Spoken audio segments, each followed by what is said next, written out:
Hello everyone, Shri IAS academy में आपका स्वागत है। जैसा कि आप जानते हैं कि श्री आईएएस एकेडमी ने कई सारी सीरीज को लॉन्च किया है। उसी सीरीज के अंतर्गत ये हमारी आंसर राइटिंग की सीरीज है।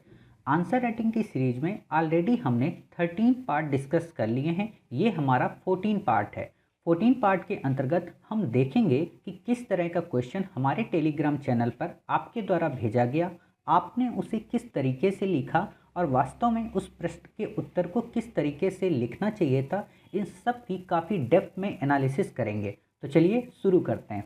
जैसा कि आपने ये प्रश्न भेजा है तो सबसे पहले हम क्या करेंगे कि इनके प्रश्न को पढ़ेंगे, इनके उत्तर को पढ़ेंगे और उसके बाद ये देखेंगे कि इन्होंने इस प्रश्न का उत्तर क्या इस प्रश्न की मांग के अनुरूप लिखा है और नहीं लिखा है तो इसे कैसे लिखना चाहिए, उसका एक उत्तर फ्रेम। ठीक, तो इनका प्रश्न है, आंतरिक कलह एवं संघर्ष में लिप्त व्यक्तिगत महत्वाकांक्षा वाले भारत पर आक्रमण करना गौरी को पर्याप्त निमंत्रण था, विवेचना कीजिए। 2019 में आया है क्वेश्चन। उत्तर इन्होंने लिखा है, मोहम्मद गौरी के भारत पर आक्रमण के समय भारत में राजनीतिक एकता का पूर्ण अभाव था। भारत अनेक राज्यों में विभक्त था। राष्ट्रकूट, प्रतिहार, पाल, चोल, चेर, पान तथा इनके शासक, क्षेत्रीय विस्तार एवं व्यक्तिगत महत्वाकांक्षा की भावना, त्रिपक्षीय संघर्ष जिसमें कन्नौज को प्राप्त करना मुख्य उद्देश्य के कारण एक दूसरे से परस्पर संघर्ष में लिप्त रहते थे, जिसका परिणाम ये हुआ कि राजनीतिक या विदेशी आक्रमण के दौरान संयुक्त राजनीतिक गठबंधन स्थापित न कर सके, जो गौरी के साम्राज्य स्थापित करने के अनुकूल सिद्ध हुआ। हालांकि यदि गहराई से देखें तो हमें कुछ अन्य बिंदु भी दृष्टिगोचर होते हैं।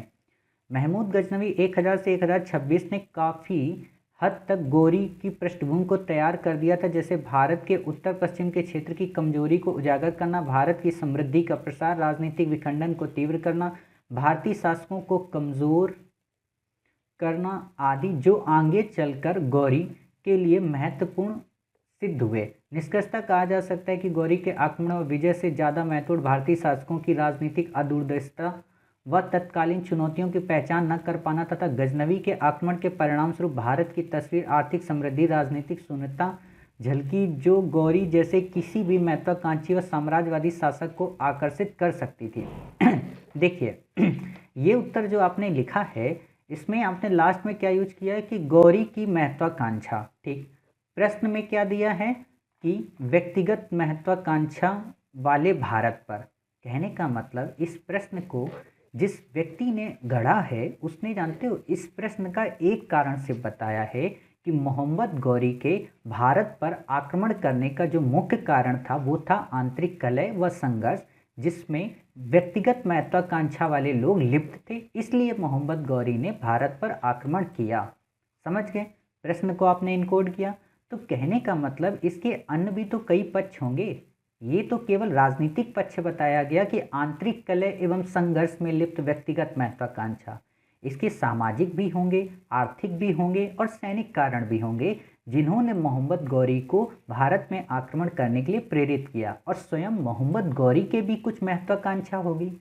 समझ गए? तो आप क्या करोगे, सबसे पहले इस प्रश्न को इनकोड करोगे। आप इसका राजनीतिक कारण लिखोगे कि उस समय की आंतरिक कलह कैसी थी, संघर्ष कैसा था, व्यक्तिगत महत्वाकांक्षा कैसी थी, इन चीज़ों को बताओगे, जिसमें आप ये बताओगे कि किस प्रकार एक केंद्रीय राजनीतिक सत्ता नहीं थी, किस प्रकार अधिकांश राज्य जो थे वो बिखरे हुए थे, किस तरीके से वो राज्य एक दूसरे से ही परस्पर संघर्षरत थे। ठीक, आप ये चीज़ें जब बता दोगे फिर आप ये बताओगे कि किस प्रकार महमूद गजनवी ने मोहम्मद गौरी के लिए एक बेस तैयार कर दिया था भारत में इस आंतरिक कलह का फायदा उठाने के लिए। अब आपने ये चीज़ें बता दी, फिर आप अपना एक नया पैरा स्टार्ट करोगे। देखो, पैरा आप तभी बदलना जब आप ये पूरी लाइन को आप डिस्कस कर लो। ठीक, फिर आप बताओगे कि सिक्के का दूसरा पहलू भी है। दूसरे पहलू में आप बताओगे कि केवल राजनीतिक कारण या आंतरिक कलह या व्यक्तिगत महत्वाकांक्षा ही जिम्मेदार नहीं थी, अन्य भी कई कारण थे, जिनके अंतर्गत हम देखते हैं सामाजिक कारण, धार्मिक कारण और सैनिक कारण, और इनको आप एक एक करके एक्सप्लेन करोगे। आप ये बताओगे कि सामाजिक कारण के अंतर्गत उस समय का समाज कैसे वर्ण और जातियों में विभक्त था, कैसे समाज कई वर्गों में अपने आप को दर्शाता था, कैसे उस समय शोषण की एक प्रवृत्ति चाहे वो किसानों को लेकर हो या मजदूरों को लेकर हो, तो वो ये सोचते थे कि जब हमें ही शोषित किया जा रहा तो कोई भी राज्य करे, हमें इससे क्या मतलब। तो उनके अंदर एकता का भाव नहीं था। इसके अलावा आप ये भी बताओगे, अब यहाँ पे मैं जो आगे बताने जा रहा हूँ तो उसके लिए मैं क्षमा चाहता हूँ।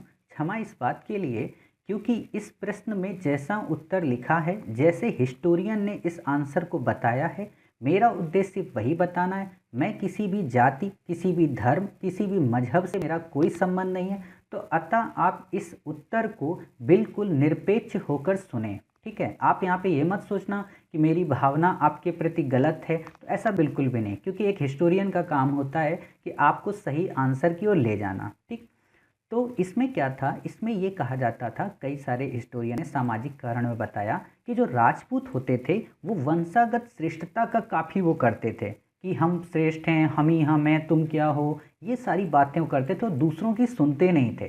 साथ ही वो कई सारी ऐसी बुराइयों के भी शिकार हो गए जिनके कारण उनकी जो राजनीतिक दूरदर्शिता थी वो समाप्त होने लगी, या आप कह सकते हो उसमें कमतर या कमी आने लगी। जैसे वो क्या करते थे, झगड़ालूपन का उनके अंदर होता था, जिद्दीपन का होता था। जैसे आज भी आपको कई सारे लोग काफ़ी जल्दी झगड़ा करने लगते हैं। ठीक, तो ये टेंडेंसी उनके अंदर कब भी आ गई। वो चीज़ों को समझते नहीं थे, वो दूरदर्शी नहीं थे किसी तरीके से कि इसका बाद में क्या इम्पेक्ट पड़ेगा। ठीक, साथ ही वो लोग इस दूरदर्शिता के कारण क्या थे कि विदेशों से इतना संपर्क नहीं रख पाए। उन्होंने कहा अरे ठीक है, हम सब कुछ कर लेंगे, हमें दुनियादारी से क्या मतलब, हमारे यहाँ घुड़सवार हैं पता है क्या, अरब से घोड़े आने हैं, चलो कोई बात नहीं, हम इन्हीं से काम चला लेते हैं। समझ गए कहने का मतलब, वो अपने आप को इतना परिपक्व या अपने आप को इतना अपडेट नहीं कर पाए। तो एक ये भी कारण था। साथ ही कई सारे धार्मिक कारण के अंतर्गत आप देखोगे कि उस समय का समाज कई वर्गों में, कई संप्रदायों में और कई प्रकार के धर्मों में विभक्त था, और जबकि वहीं पे जो गौरी था या इस्लाम था वो केवल एक ही धर्म का वो आलाप करते थे। ठीक, इसके अलावा कई सारे सैनिक कारण भी थे। जैसा कि आप देखोगे कि भले ही हमारे यहाँ कई सारे योद्धा हुए, चाहे वो जयपाल हो, चाहे भीम हो, चाहे भोज परमार हो या स्वयं पृथ्वीराज चौहान हो, इनकी श्रेष्ठता पे और इनकी व्यक्तिगत कुशलता पे कोई संदेह नहीं किया जा सकता। लेकिन जब आपके पास अच्छे शस्त्र ही नहीं होंगे, जब आपके पास राजनीतिक रणनीतियाँ ही नई नई नहीं होंगी, तो आप कैसे किसी सामने वाले को पराजित कर सकते हो। जैसे आप देखो, हिंदी मीडियम के जो स्टूडेंट्स होते हैं वो क्या करते हैं कि कम से कम में ज़्यादा से ज़्यादा पढ़ना चाहते हैं, बट इंग्लिश मीडियम के जो स्टूडेंट्स होते हैं वो क्या करते हैं, अपने आप को अपडेट रखते हैं। अगर उन्हें पता चला कि इस नोट्स से क्वेश्चन नहीं आने वाला है, फला बुक से क्वेश्चन आएगा, तो वो फिर मॉडर्न इंडिया की विपिन चंद्रा नहीं पढ़ेंगे, वो फिर किसी एक बुक पे आश्रित नहीं रहेंगे कि एनसीईआरटी को ही पढ़ना है। वो देखेंगे कि अगर राम लखन शुक्ल की बुक से मॉडर्न इंडिया का क्वेश्चन आ रहा तो राम लखन शुक्ल की परचेज करेंगे। अगर वो देखेंगे कि रामचंद्र गुहा की जो नई बुक आई है उससे क्वेश्चन आना है, उसे परचेज करेंगे और उसे ही पढ़ेंगे।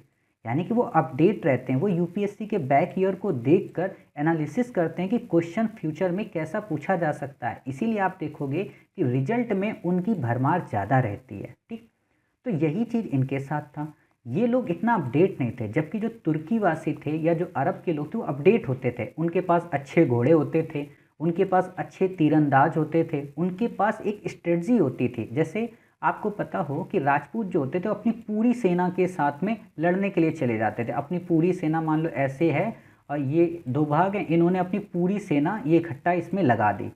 तुर्क क्या करते थे, अपनी थोड़ी सेना रखते थे, ठीक, और थोड़ी इधर रखते थे, थोड़ी इस तरफ, मतलब वो बिखेर कर रखते थे। और जब ये भारतीय दल आक्रमण इनको करते थे तो ये लोग पीछे से आके इनको इधर से आक्रमण किए, ये इधर से आक्रमण किए।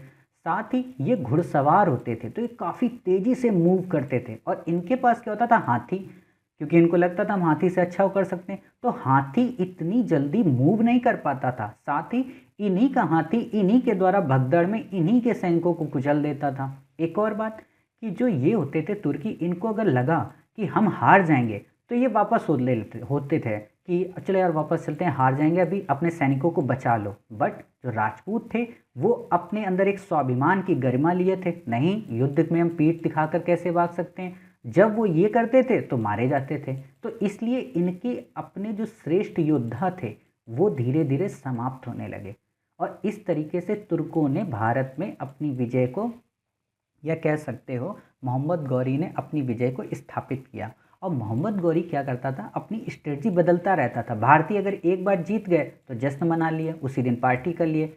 वो अगर हार गए तो स्ट्रेटजी बनाते थे कि हम हारे क्यों, क्यों वो जीत गया, उनके तीर में क्या प्रॉब्लम थी, हमारी स्ट्रेटजी में क्या प्रॉब्लम थी, हमारे अश्वारोही जो थे वो क्यों इतनी प्रॉब्लम में फंस गए।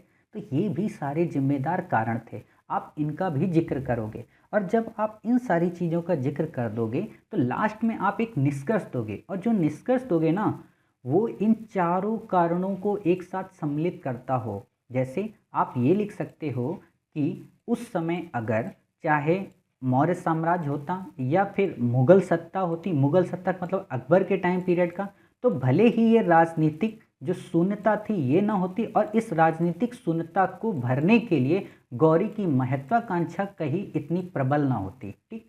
और एक बात और आपको बताऊं, जब ऐसे क्वेश्चन आपको लिखने हो ना तो केवल भारत ही जिम्मेदार नहीं था, गौरी की भी तो महत्वाकांक्षा थी। आप पढ़ते होगे कि गौरी ने पंजाब में उस समय आक्रमण किया था, या उस समय उसने गुजरात में आक्रमण किया था तो हार गया था। आपको ये भी पता हो कि उस समय गौरी क्या चाहता था कि गजनी प्रांत से जब इसे निकाल दिया गया तो इसको लगा यार उत्तर भारत पश्चिम की ओर हम बढ़ें और भारत पे अपने शासन की स्थापना करें। जबकि इससे पहले जितने भी लोग थे, चाहे महमूद गजनवी हो या उसके पहले आप देखोगे क्या नाम था उसका, याद नहीं आ रहा, 702 में जिसने आक्रमण किया था आपके उसमें, मोहम्मद बिन कासिम। हाँ, मोहम्मद बिन कासिम हो, उनका उद्देश्य क्या था, सिर्फ लूटना। ठीक है, लेकिन इसका उद्देश्य लूटना नहीं था, इसका उद्देश्य ही था कि हम भारत में स्थायी शासन वो करेंगे। और इसीलिए आप देखोगे जब ये जीत जाता है तो कुतुबुद्दीन ऐबक को यहाँ पे इस्टेब्लिश कर देता है। समझ गए, यानी कि इसका भी तो उद्देश्य था, केवल यही कारण नहीं था कि भारतीयों के पास ये चीज़ नहीं थी, भारत इस चीज़ में व्याप्त थे इसलिए गौरी जीत गया। नहीं, गौरी की भी महत्वाकांक्षा थी, ये तो समस्याएं थी ही थी। क्लियर। तो उम्मीद है कि आपको ये आंसर समझ में आ गया होगा और आप इसको सही से अब लिख सकते हैं। ठीक है, तो मिलते हैं फिर से एक नए आंसर के साथ में, तब तक अपना ख्याल रखिए और स्वस्थ रहिए।